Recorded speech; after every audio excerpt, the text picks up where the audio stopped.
ಅಧಿವೇಶನ ಮುಗಿಯೋದಕ್ಕಿಂತ ಮುಂಚೆ ಮಲ್ಲಿಕಾರ್ಜುನ ಖರ್ಗೆ ಅವರು ರಾಜ್ಯಸಭೆ ವಿಪಕ್ಷ ನಾಯಕರು ಗಂಭೀರ ವಿಷಯವೊಂದನ್ನು ಪ್ರಸ್ತಾಪಿಸಿದರು. ಅವರು ಉತ್ತರಾಖಂಡಕ್ಕೆ ಹೋಗಿದ್ದರು. ಅಲ್ಲಿ ಫೆಬ್ರವರಿಯಲ್ಲಿ ಎಲೆಕ್ಷನ್ ಇದೆ. ಎಲೆಕ್ಷನ್ನಿನ ಭಾಗವಾಗಿ ಈಗಾಗಲೇ ರಾಜಕೀಯ ಪಕ್ಷಗಳು ರ್ಯಾಲಿ ಪ್ರಚಾರ ಶುರು ಮಾಡಿದ್ದಾವೆ. ಉತ್ತರಾಖಂಡಕ್ಕೆ ಹೋಗಿ ಇವರು ಲಲ್ದ್ವಾನ್ ಅನಿಸುತ್ತೆ ಊರು, ಹಲ್ದ್ವಾನಿಯಲ್ಲಿ ಒಂದು ಸಾರ್ವಜನಿಕ ಸಭೆಯನ್ನು ಉದ್ದೇಶಿಸಿ ಮಾತಾಡ್ತಾರೆ. ಒಂದು ರ್ಯಾಲಿ, ಕಾಂಗ್ರೆಸ್ ಪಕ್ಷದ ರ್ಯಾಲಿಯನ್ನು ಉದ್ದೇಶಿಸಿ ಮಾತಾಡ್ತಾರೆ. 8ನೇ ತಾರೀಖಿದು. 8ನೇ ತಾರೀಖು ರ್ಯಾಲಿಯನ್ನು ಉದ್ದೇಶಿಸಿ ಮಾತಾಡಿ ಬರ್ತಾರೆ ಮಲ್ಲಿಕಾರ್ಜುನ ಖರ್ಗೆ ಅವರು. 11ನೇ ತಾರೀಖು ಒಂದು ಹಿಂದೂ ಪರ ಸಂಘಟನೆಯವರು ಮಲ್ಲಿಕಾರ್ಜುನ ಖರ್ಗೆ ಅವರು ಭಾಷಣ ಮಾಡಿ ಹೋಗಿದ್ದ ವೇದಿಕೆಯ ಶುದ್ಧೀಕರಣ ಮಾಡ್ತಾರೆ. ಶ್ರೀರಾಮ ಸೇನಾ ಟ್ರಸ್ಟ್ ಅಂತ ಟ್ರಸ್ಟ್ನವರು ಶುದ್ಧೀಕರಣ ಮಾಡ್ತಾರೆ. ಪೂಜೆ ಮಾಡಿ ಹೋಮ ಹವನಗಳನ್ನು ಮಾಡಿ, ನಾನು ದಲಿತನಾಗಿರುವ ಕಾರಣಕ್ಕೆ ನೀನು ಅಸ್ಪೃಶ್ಯ ಅನ್ನುವುದನ್ನು ನನಗೆ ನೆನಪಿಸೋದಕ್ಕೆ ಇದನ್ನು ಮಾಡಿದ್ದಾರೆ ಅಂತ ಮಲ್ಲಿಕಾರ್ಜುನ ಖರ್ಗೆ ಅವರು ಹೇಳ್ತಾ ಇರೋದು. ರಾಜ್ಯಸಭೆಯಲ್ಲಿ ಮಾತಾಡಿದ್ರು ಅವರು. ಹಿಂದೂ ಮುಖಂಡರು ಏನು ಹೇಳ್ತಾರೆ? ರಾಮಲೀಲೆ ನಡೆಯುವ ಮೈದಾನ ಇದು, ಇಲ್ಲಿ ಬಂದು ರಾಜಕೀಯ ಭಾಷಣ ಮಾಡಿದ್ದೀರಿ, ಸಲ್ಲದ ಘೋಷಣೆಗಳನ್ನು ಕೂಗಿದ್ದೀರಿ, ಆ ಕಾರಣಕ್ಕೆ ನಾವು ಶುದ್ಧೀಕರಣ ಮಾಡಿದ್ದೀವಿ ಅಂತ ಹಿಂದೂ ಸಂಘಟನೆಯ ಮುಖಂಡರು ಹೇಳ್ತಾರೆ. ಈ ಹಲ್ದ್ವಾನಿಯಲ್ಲಿ ಇರುವ ಈ ಮೈದಾನದಲ್ಲಿ ಈ ಹಿಂದೆ ಯಾವುದೇ ರಾಜಕೀಯ ಸಮಾವೇಶಗಳು ನಡೆದಿರಲಿಲ್ವೋ ಏನೋ ತಿಳ್ಕೋಬೇಕಾಗಿದೆ. ಅದನ್ನು ಇಷ್ಟೋ ತನಕ ಸರ್ಚ್ ಮಾಡಿದ್ವಿ ನಾವು, ಹಿಂದೆ ಯಾರ್ಯಾರು ಭಾಷಣ ಮಾಡಿದ್ರು ಅಂತ, ಅದರ ಲಿಸ್ಟ್ ಸಿಗಲಿಲ್ಲ.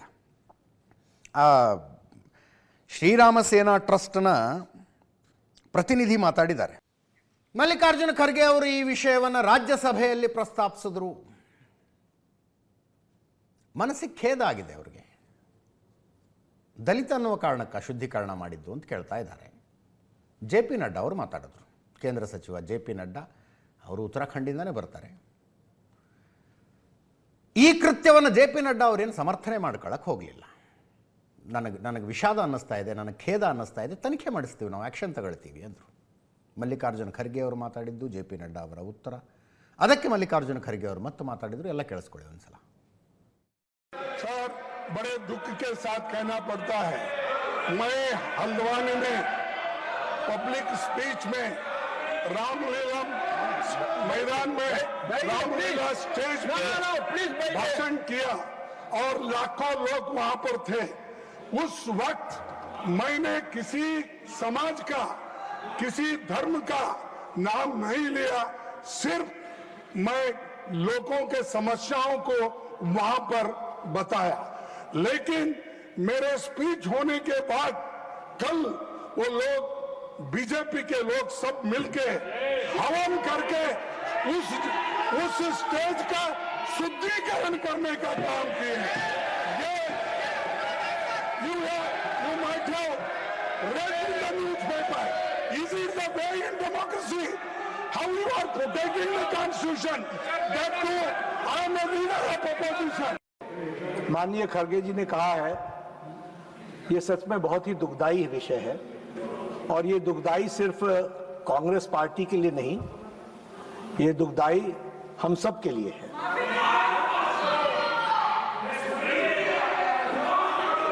बीजेपी, क्योंकि खरगे साहब ने कहा कि बीजेपी के लोग थे, मैं स्पष्ट करना चाहता हूं, यहाँ राष्ट्रीय अध्यक्ष जी भी बैठे हैं और मैं भी पूर्व राष्ट्रीय अध्यक्ष रहा हूं.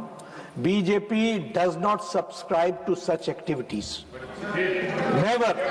इस तरह की एक्टिविटी को भारतीय जनता पार्टी कभी भी सब्सक्राइब नहीं करती है. मैं भर्त्सना करता हूं और राष्ट्रीय अध्यक्ष जी इसको गहराई से देखेंगे भी.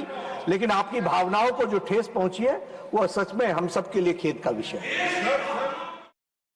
सर, मैं इसको पॉलिटिकल मुद्दा कभी बनाना नहीं चाहता और मैं कभी इस सदन में सालों से यहाँ हूँ और निचले, लेकिन मैं एक शेड्यूल कास्ट हूँ, मैं एक दलित हूँ, मेरे को मदद करो, मेरी रक्षा करो बोल के कभी किसी के सामने गिड़गिड़ाया नहीं.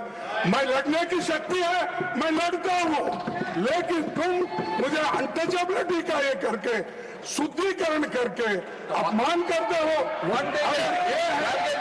लेकिन आप अगर कहेंगे कि तुमने किया, भाई हम कह रहे हैं तहकीकात करेंगे, we will go into the details of it and find out, and if anybody is found guilty, certainly action will be taken, and we respect Mr. Kharge और इनके सेंटिमेंट्स को भी हम रिस्पेक्ट करते हैं, लेकिन मेरा भी इनसे निवेदन है कि जब हमने कहा कि हम इसको सब्सक्राइब नहीं करते हैं तो आप भी इसको पॉलिटिसाइज मत कीजिए, इसकी जरूर चिंता करिए. ಇದೇನಾಗುತ್ತೆ ತುಂಬ ಸಲ ನಮಗೆ ಗೌರವ ಸಿಕ್ಕಾಗ ಇದು ನಮ್ಮ ಹುದ್ದೆಯ ಕಾರಣಕ್ಕೆ, ನಮ್ಮ ಜ್ಞಾನದ ಕಾರಣಕ್ಕೆ ಸಿಗ್ತಾ ಇರುವ ಗೌರವ ಅಂತ ಅನಿಸುತ್ತೆ. ಅಪಮಾನ ಆದಾಗ ನನ್ನ ಜಾತಿಯ ಕಾರಣಕ್ಕೆ ಅಪಮಾನ ಅಂತ ಅನಿಸುತ್ತೆ. ಸರಿ ತಪ್ಪು ಹೇಳ್ತಿಲ್ಲ ನಾನು, ಹಂಗೆ ಫೀಲ್ ಆಗತ್ತದು. ಇದು ಕೂಡ ಸಹಜ. ಅರೆ ನಾನು ಹೋಗಿ ಭಾಷಣ ಮಾಡಿ ಬಂದಿದ್ದ ವೇದಿಕೆಯನ್ನು ಹೋಮ ಹವನ ಮಾಡುವ ಮೂಲಕ ಶುದ್ಧೀಕರಣ ಮಾಡಿರ್ತಾರಲ್ಲಪ್ಪ. ಹಿಂದೆ ನಡೆದಿದ್ವಿ, ಇನ್ಯಾವುದೋ ನಾನು ಮರ್ತೆ ವಿಷಯ. ಗೋಮೂತ್ರ ಸಿಂಪಡಿಸುವ ಮೂಲಕ ಶುದ್ಧೀಕರಣ ಮಾಡಿದ್ರು ಅಂತ. ಗೋಮೂತ್ರ ಸಿಂಪಡಿಸುವ ಮೂಲಕ ಶುದ್ಧೀಕರಣ ಅಂತೆ. ಮಲ್ಲಿಕಾರ್ಜುನ ಖರ್ಗೆ ಅವರು ಉತ್ತರಾಖಂಡದ ಹಲ್ದ್ವಾನಿಯ ಈ ವೇದಿಕೆಯ ಮೇಲೆ ಮಾಡಿದ ಭಾಷಣದ ಬಗ್ಗೆ ಭಿನ್ನಾಭಿಪ್ರಾಯಗಳಿದ್ದರೆ ಅದನ್ನು ಎಕ್ಸ್ಪ್ರೆಸ್ ಮಾಡೋದಕ್ಕೆ ಬೇರೆ ವಿಧಾನಗಳಿದ್ದಾವೆ. ವೇದಿಕೆ ಶುದ್ಧೀಕರಣ ವಿಧಾನ ಅಲ್ಲ, ಬೇರೆ ವಿಧಾನಗಳು 100 ವಿಧಾನಗಳಿದ್ದಾವೆ. ಮಲ್ಲಿಕಾರ್ಜುನ ಖರ್ಗೆ ಅವರು, ಅವರ ಪಕ್ಷದ ಸಿದ್ಧಾಂತ, ಇದನ್ನು ವಿರೋಧಿಸೋದಕ್ಕೂ ನೂರಾರು ದಾರಿಗಳಿದ್ದಾವ್ರಿ. ಶುದ್ಧೀಕರಣ ಮಾಡುವ ಮೂಲಕ ನಾವು ವಿರೋಧಿಸ್ತೀವಿ ಅಂದರೆ ಏನು ಲೆಕ್ಕಾಚಾರ ಇದು? ಮೈಂಡ್ ಸೆಟ್ ಹೋಗಬೇಕಾಗಿದೆ. ಇವ್ರ ಮೇಲೆ ಕೇಸ್ ಹಾಕಿ FIR ಹಾಕಿ ಏನು ಸೆಕ್ಷನ್ ಹಾಕೋಕ್ಕಾಗತ್ತೆ? FIR ಯಾವ ಕಲಂನಡಿಯಲ್ಲಿ ತಪ್ಪು ಹೇಳಿ ಅಂತ ಕೇಳಿದ್ರೆ ಏನು ಹೇಳ್ತೀರಿ ಅವ್ರಿಗೆ? ಸ್ಟೇಷನ್ ಬೇಲ್ ಕೊಟ್ಟು ಕಳಿಸ್ಬೇಕಾಗತ್ತೆ. That is not a solution. ಆ ಮೈಂಡ್ ಸೆಟ್ ಹೋಗ್ಬೇಕಲ್ಲ, ಮೈಂಡ್ ಸೆಟ್ ಹೋಗಬೇಕಾಗಿರೋದು ಅವಶ್ಯಕತೆ.